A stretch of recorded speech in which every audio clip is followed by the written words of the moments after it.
Olá, tudo bem? Eu sou o professor Robert Bandeira e hoje nós iremos falar sobre o papel do discurso na construção da vontade coletiva. O discurso político ele tem por objetivo expressar ideias de forma argumentativa e persuasiva. Seus conteúdos alteram-se de acordo com o contexto, seja ele político, social, econômico e jurídico. Nas sociedades contemporâneas democráticas, predominam a dinamicidade, a fragilidade, mesmo a provisoriedade dos discursos políticos. Tal discursividade, no plano político, considera a razão, a emoção, a autoridade, que profere o discurso. Daí vêm os vários prismas pelo qual os discursos políticos podem ser avaliados. A política acaba por se firmar como um campo de batalha em que se trava uma guerra simbólica para estabelecer relações de dominação ou relações pactuais. Aqui não se trata exatamente de um discurso puro sobre as ideias, mas de um discurso de ideias contaminadas pelo discurso político. Enquanto o discurso das ideias pertence à problemática da verdade, dizer o verdadeiro, o discurso do poder se satisfaz com a problemática do verossímil, dizer o plausível, o aceitável, o razoável. Ou seja, falar de discurso político é falar de uma elite não uma elite financeira, mas uma elite que detém o poder de falar, o poder de discurso.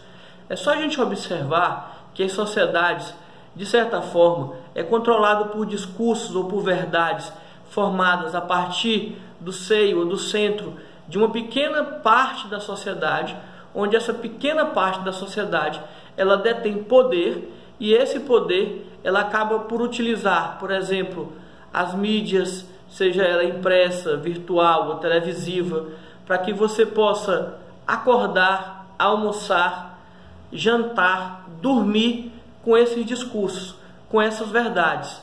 Ou seja, os empreendedores políticos de maior sucesso são aqueles que falam de maneira convincente aos perdedores, aos homens e mulheres destituídos pela globalização e por suas identidades arruinadas. Ou seja, podemos observar que aquele que detém o poder da verdade, do discurso, ele consegue manipular a situação. Por exemplo, a gente pode observar isso em religiões.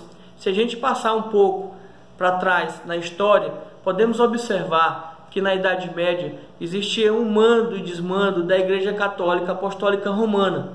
E a gente pode observar que nesse momento a Igreja acaba por criar uma noção de universalismo. A sua verdade ela praticamente é universal.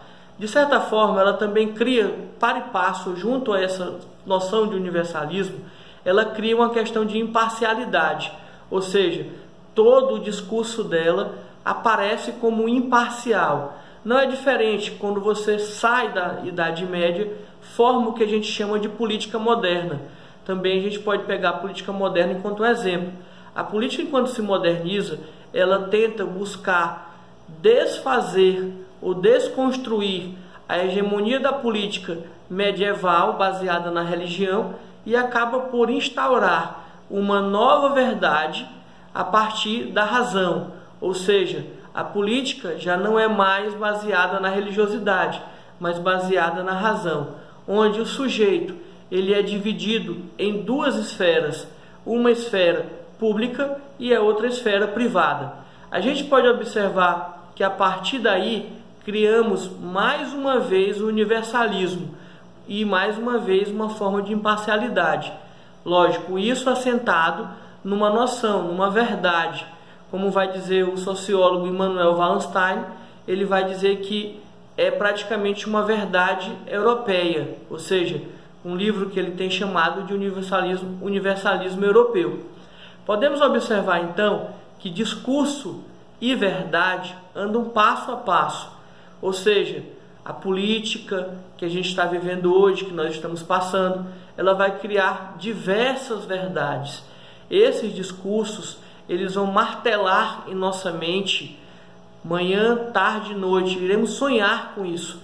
Ou seja, o discurso verdadeiro é aquele que é construído por uma pequena elite, que é martelado diariamente, a todo momento em nossas mentes, para que a gente realmente acredite que esse discurso verdadeiro, ele é universal e imparcial.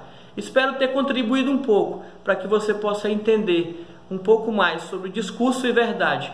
Obrigado e até o nosso próximo vídeo.